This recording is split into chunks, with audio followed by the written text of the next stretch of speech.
신약성경 사도행전 17장 10절부터 15절 말씀까지 같이 공부하겠습니다.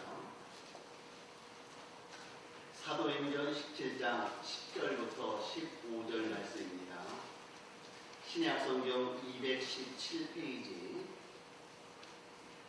사도행전 17장 10절부터 15절까지 같이 읽겠습니다.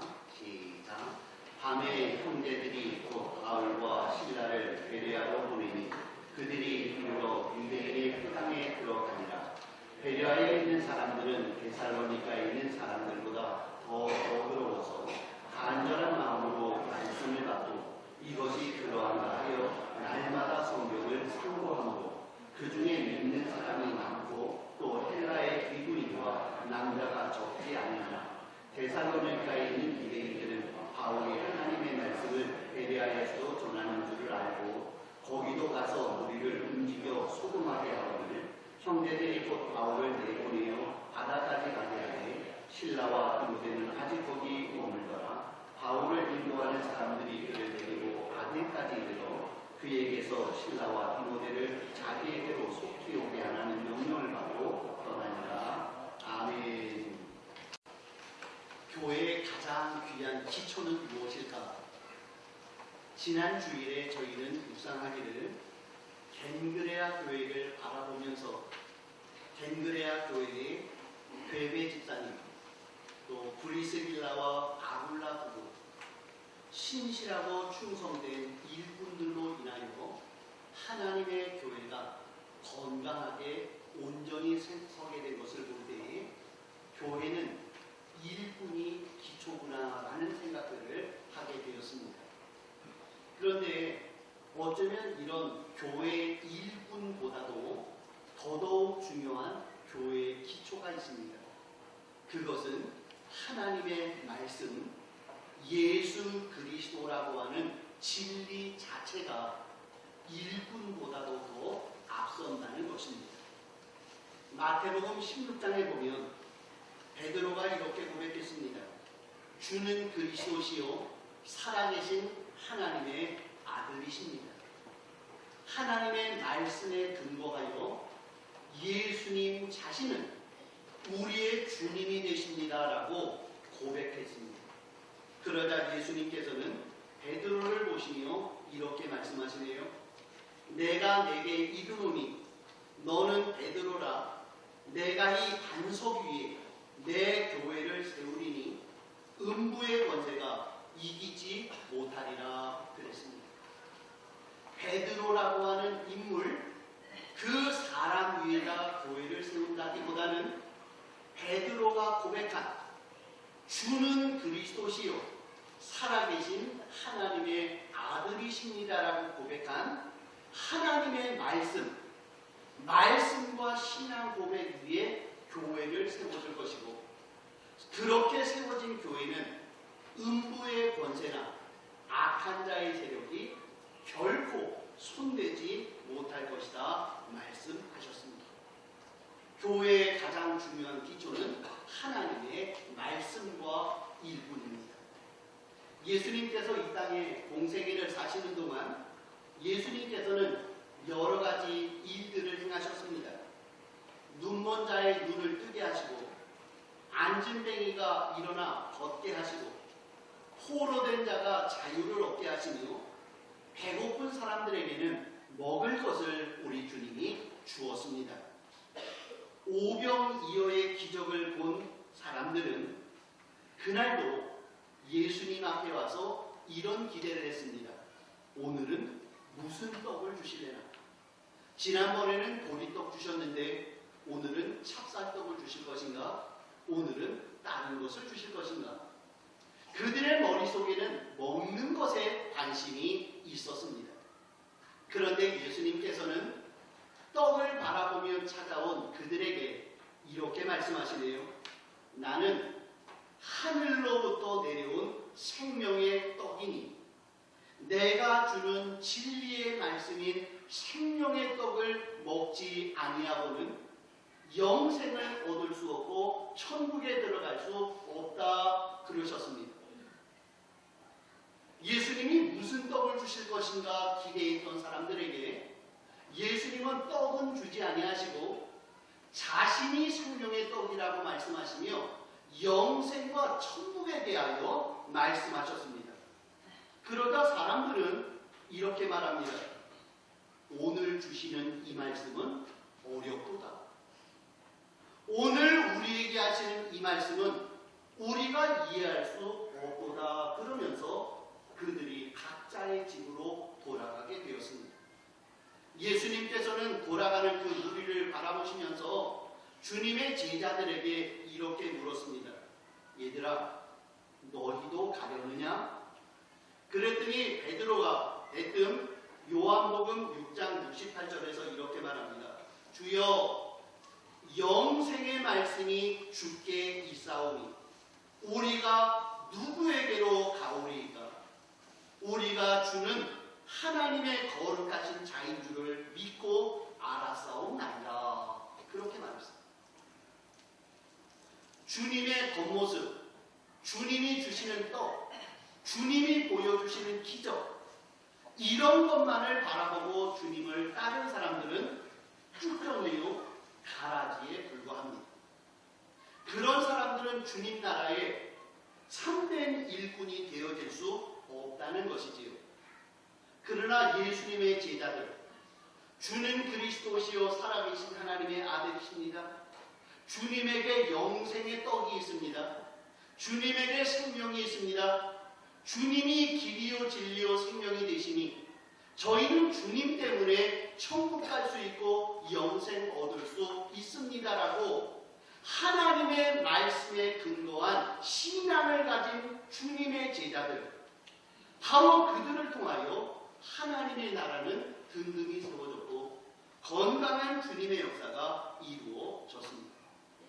우리들이 잘 알고 있는 초대교회, 초대교회는 기도가 풍성했습니다. 친교가 많았습니다. 그들의 봉사는 남들보다 탁월했었습니다. 그런데 초대교회는 기도, 친교, 봉사보다 더 앞선 것이 있었습니다. 그것은 바로 하나님의 말씀의 역사라는 것이죠.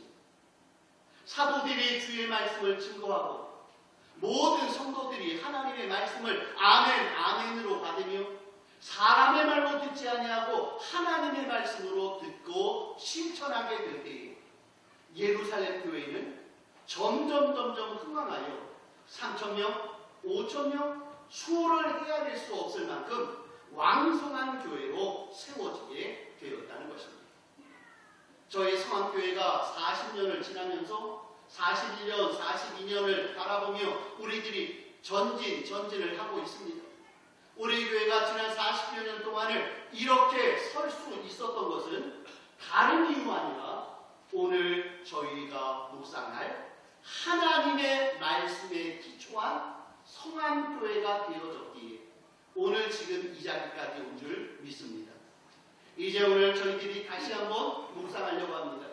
지난주에는 교회의 일꾼이 교회를 건강하게 하였으니 오늘 저희들이 묵상한 하나님의 말씀이 우리 성안교회에 가득 차고 풍성하여 우리 교회가 건강한 교회, 행복한 교회, 꿈꾸는 교회가 되었으면 좋겠다는 이런 기대를 가지고 오늘 말씀을 묵상해 보겠습니다. 오늘 저희들이 살펴볼 베레아 교회, 잘 듣지 못한 교회입니다. 지난주에 우리가 묵상했던 갱그레아 교회처럼 베레아 교회는 그렇게 큰 일들을 이룬 교회는 아니었으나 그러나 이 베레아 교회는 사도 바울에 의하여 칭찬받는 교회, 건강한 교회가 됐습니다. 과연 이 교회가 어떤 이유 때문에 이렇게 건강하게 되었을까요? 먼저 베레아 교회의 지형적인 위치는 데살로니가라는 지역에서부터 서쪽으로 40km 떨어진 지역에 있는 것이 베레아입니다. 40km를 잘 기억하세요. 데살로니가에서 약 40km입니다. 아마 지금 이곳에서부터 일산 정도 되는 거리가 아니겠나, 이런 정도가 되어집니다. 그런데 이 베레아라는 지역은 상업도시였습니다. 그곳에는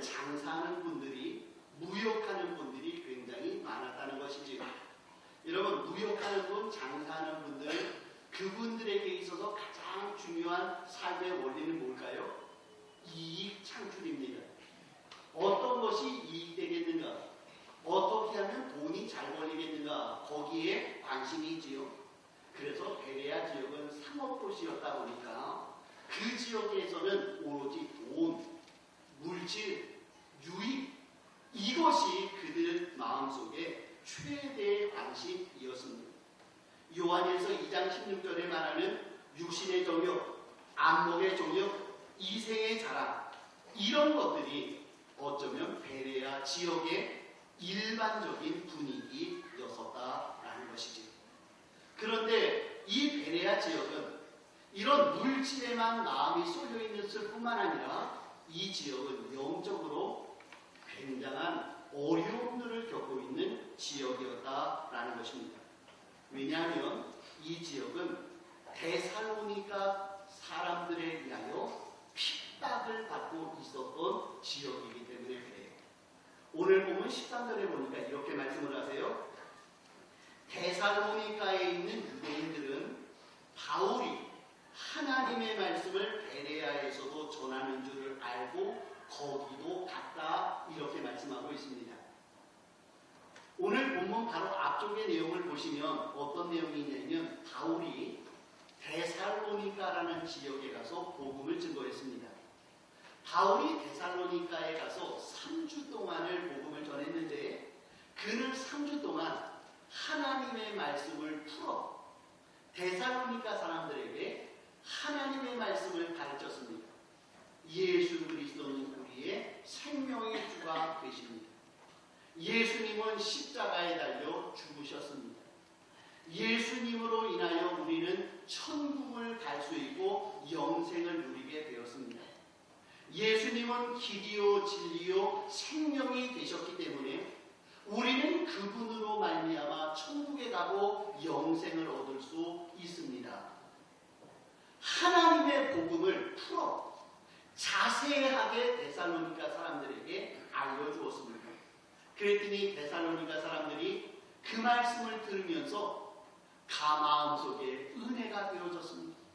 그래서 그 중에 귀부인들, 남자들, 여러 사람들이 예수 그리스도를 마음으로 믿고 입으로 고백하게 되었습니다. 그 중에 대표적인 사람이 야손이라는 사람인데 어쩌면 그 야손은 데살로니가 지역의 유지였던 것 같습니다. 그런데 그 야손이 예수 그리스도를 소개하는 바울과 실라의 복음을 듣고 아멘 하더니 세례받고 그의 집에서 데살로니가 교회가 시작이 되어졌습니다. 너무나도 귀한 일이었죠. 3주 만에 되어진 일이었습니다. 그런데 3주 만에 이런 놀라운 일이 벌어지자 데살로니가에 성경에 기록한 대로 불량한 사람들이 있었다는 것입니다. 데살로니가에 살고 있던 불량자들, 그들이 데살로니가에서 3주 동안에 벌어졌던 일들을 보면서 이들은 깜짝 놀랐습니다. 왜냐하면 지난 3주 동안 자신 불량자들과 함께 술 먹고 나쁜 짓 하던 자기 친구들이, 많은 남자들이 예수 그리스도의 복음으로 돌아가 버린 것입니다.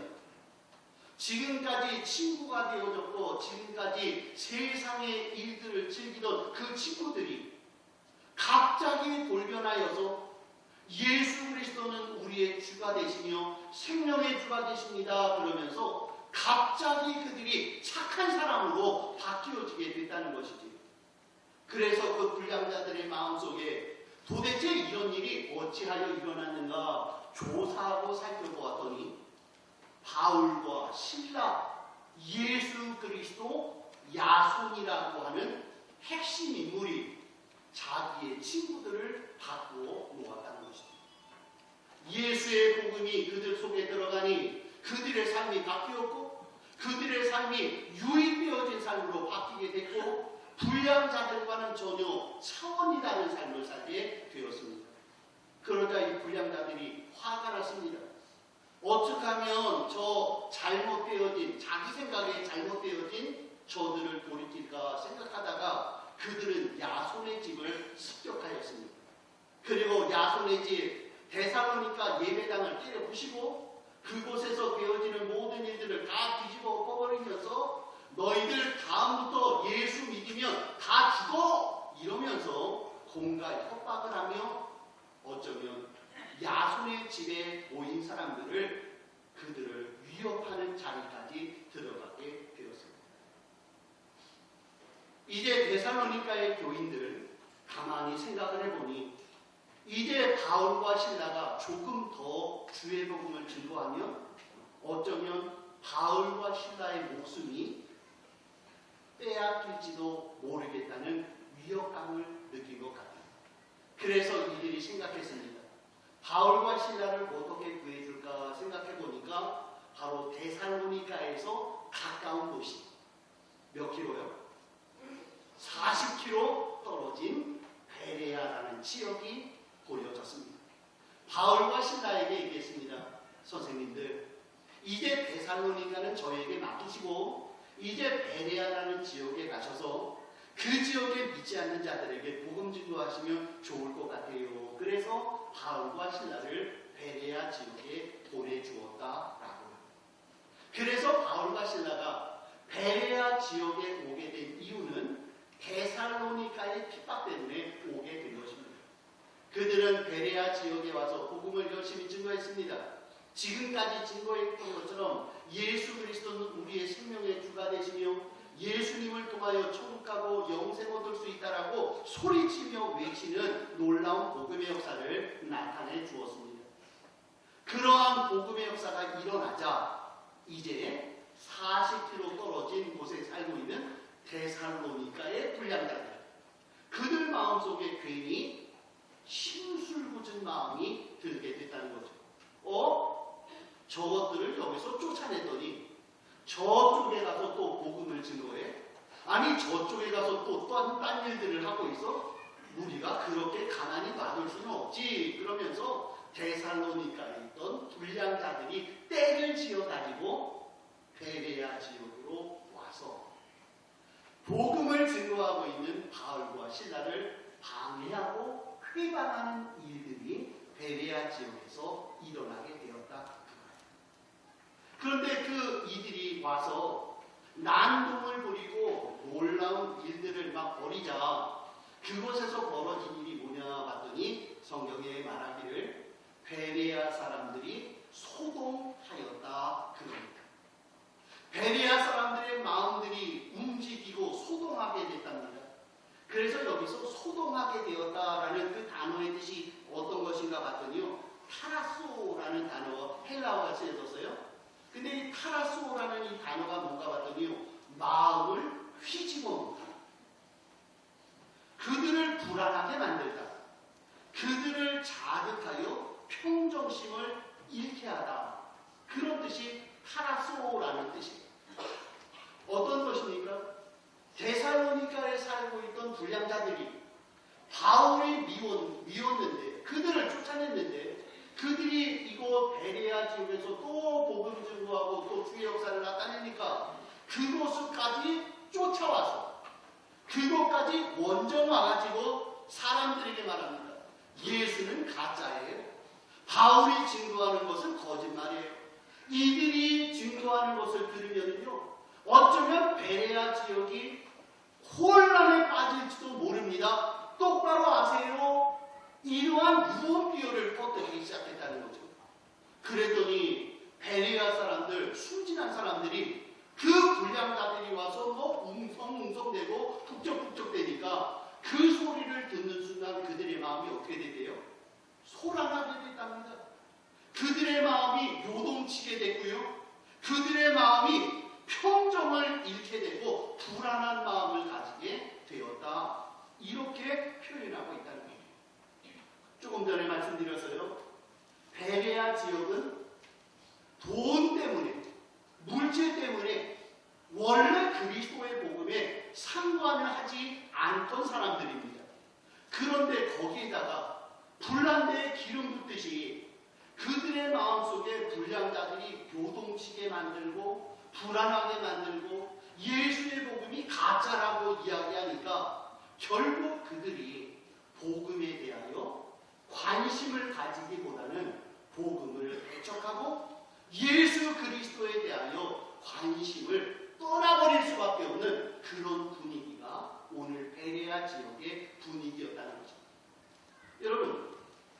분위기 속에서 예수 그리스도의 복음이 들어가고 그리고 그 속에서 놀라운 역사가 일어날 가능성이 있을까요?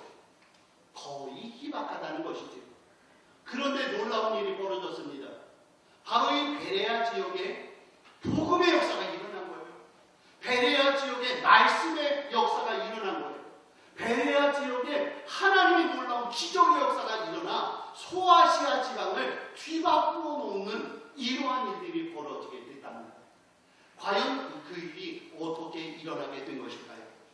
먼저 첫 번째는 베레아 지역에 보냄을 받은 바울과 실라의 열정적인 복음의 역사가 이 베레아의 부흥을 가져오게 되었다는 것이죠. 오늘 10절에 보니 이렇게 말씀하세요. 밤에 형제들이, 데살로니가 형제들이에요. 형제들이 곧 바울과 실라를 베레아로 보내니 그들이 베레아에 이르러 유대인의 회당에 들어갔다 그랬어요. 자, 바울과 실라가 데살로니가 지역에서 급하게 피신하여 베레아 지역에 왔는데 베레아 지역에 오자마자 들어간 것이 어디라고요? 유대인의 회당에 들어갔다 그랬어요. 여러분, 유대인 회당에 들어갔다는 말은 다른 성경에 보니까 바울과 신라의 전도 방식이었습니다. 바울과 신라는 전도할 때 어느 지역에 가면 다른 곳에 간 것이 아니라 유대인 회당을 찾아갔습니다. 그리고 유대인 회당에 서서 그곳에서 유대인들 사람들에게 말하기를 예수 그리스도는 우리의 주가 되십니다. 여러분이 예수를 죽였습니다. 그러나 예수는 3일 만에 부활하셨습니다. 그분이 우리의 구주가 되셨으니 그분을 믿고 주 예수를 믿으라. 그리하면 너와 내 집이 구원을 받고 영생을 받을 것이니 여러분 예수 그리스도를 믿으세요. 그 복음의 역사를 유대인 회당에서 했다라는 거죠. 오늘 바울이 데살로니가를 떠나 유대인 베레아의 지역에 도착하자 그들이 대뜸 처음으로 간 것이 어디냐면 유대인 회당이었는데 그곳에 들어가서 한 일은 복음 전하는 일을 감당했다 그거예요. 우리는 상식적으로 이런 생각을 하지요. 어떤 지역에 갔으면 제일 먼저 해야 될 게 뭡니까? 어디 가서 자야 될까?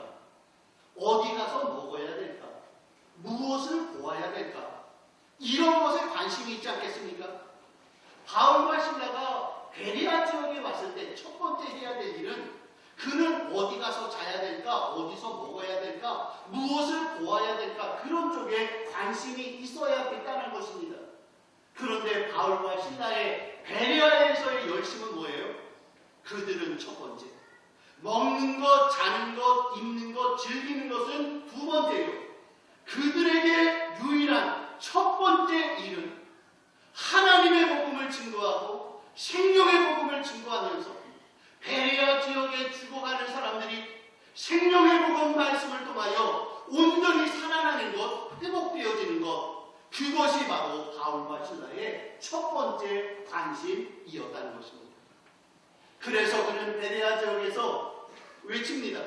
예수 그리스도는 우리의 주가 되십니다. 생명의 주가 되십니다. 우리가 온전히 살 수 있습니다. 라고 하며 영생의 말씀, 생명의 말씀, 진리의 말씀을 가르치는 일들을 바울과 실라가 먼저 행하게 되었을 때 바로 베레아 교회는 건강한 교회요, 행복한 교회요, 사랑하는 교회로 세워지게 되었다는 것입니다.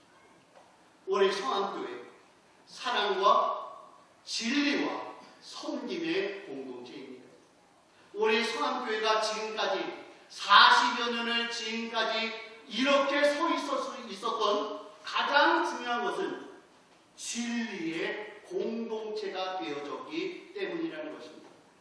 이 강대상에서 헛소리들을 하지 아니하고 잘못된 소리 하지 아니하고 이방 소리, 이단의 소리, 거짓된 소리를 하지 아니하고 생명의 복음을 증거하려고 하는 강대상이 사라져 있었기에 바로 하나님의 교회는 지금까지 건강하게 서 있었다라는 것입니다.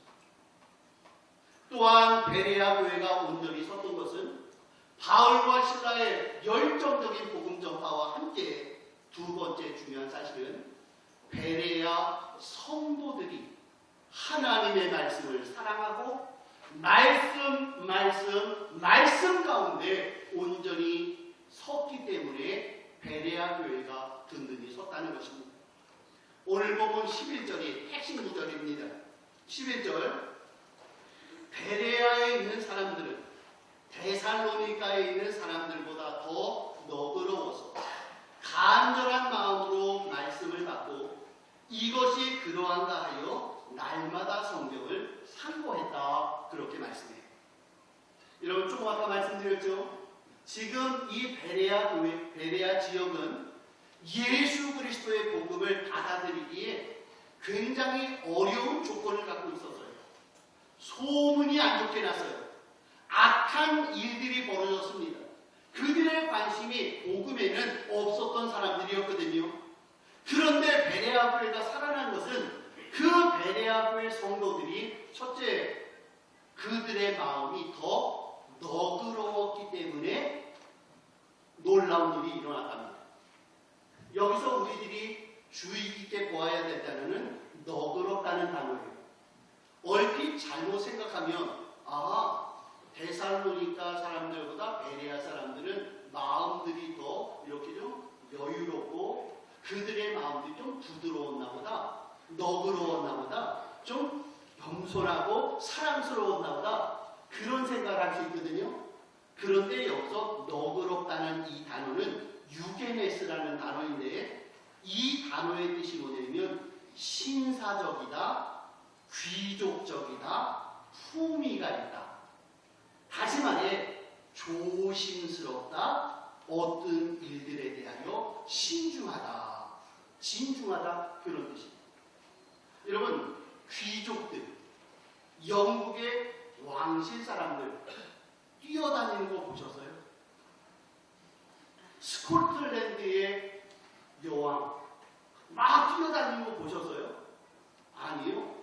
귀족들은요, 진중하고요, 점잖하고요, 어떤 일에 대해서 촐싹촐싹 되는 일이 없지 않습니까? 우리가 보고 있는 성경에는 너그럽다라고 표현됐는데, 이전의 성경에는 뭐라고 되어 있냐면은 더욱 신사적이어서 숙녀적이어서 그러는 일이라는 것입니다. 여기에서 신사적이다, 귀족적이다, 품위가 있다라는 이 단어는 그것은 포용적이고 열린 마음을 가지고 진중하게 신중하게 일들을 대하는 모습, 그런 것입니다. 제가 1부 때도 좀 말씀을 드렸는데 저희 사모가 저한테 늘 하는 말이요, 여보 조금은 진중하고 점잖했으면 좋겠다 그래요.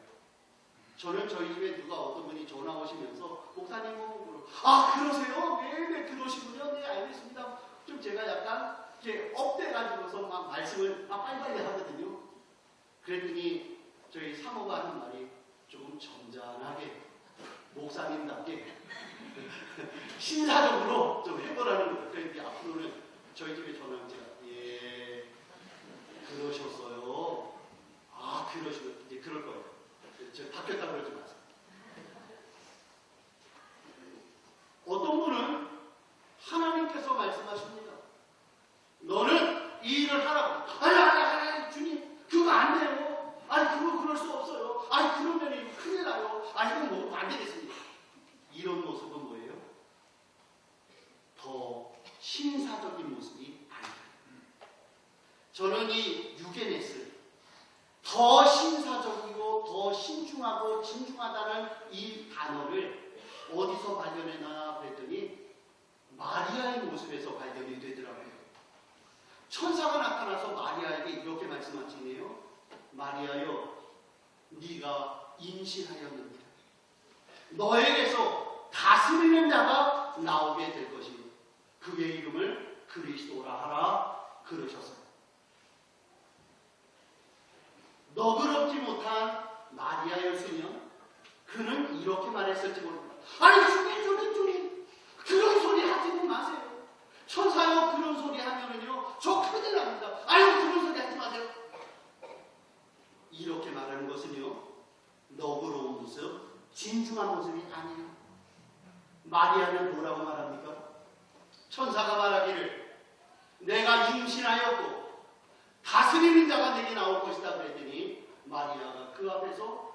품위 있게 이렇게 말합니다. 주여, 주의 계집종이오니 말씀대로 이루어지이다.